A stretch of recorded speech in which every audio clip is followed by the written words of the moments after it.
స్వాగతంరా బాబూ మా ఊరికి. ఇక్కడ రుచి చూడండి. ధన్యవాదాలు. ఒక సాయంత్రం వృద్ధమ్మ కథ చెప్పడం మొదలుపెట్టింది. బంటీ, చాలా కాలం క్రితం ఒక వేటగాడు ఉండేవాడు. అతని పేరు తిన్నడు. అతనికి పూజలు తెలియవు, మంత్రాలు తెలియవు. కాని అతని హృదయం చాలా మంచిది. ఒకరోజు అడవిలో ఒక శివలింగం కనిపించింది. అప్పటినుండి ప్రతిరోజూ వచ్చి తనకు తెలిసిన విధంగా పూజ చేసేవాడు. నోటితో తెచ్చిన నీళ్లు పోసేవాడు.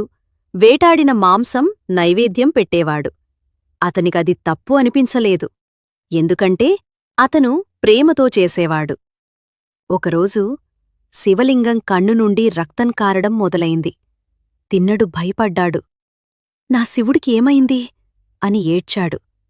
అతను ఆలస్యం చేయలేదు. తన కన్ను తీసి శివలింగం మీద పెట్టాడు. రక్తం ఆగిపోయింది. కాని ఇంకో కన్ను కూడా రక్తం కారింది. ఇప్పుడు కనిపించకపోవచ్చు కాబట్టి తన పాదంతో చోటు గుర్తుపెట్టుకున్నాడు. మరొక కన్ను కూడా ఇవ్వబోతున్నాడు. అప్పుడే శివుడు ప్రత్యక్షమయ్యాడు.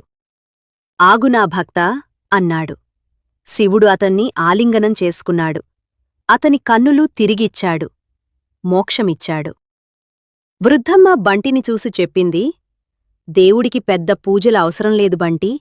మనసు నిజంగా ఉండాలి చాలు. నిజమైన ప్రేమ ఉన్న చోటే దేవుడు ఉంటాడు. మీకు ఈ కథ నచ్చిందా?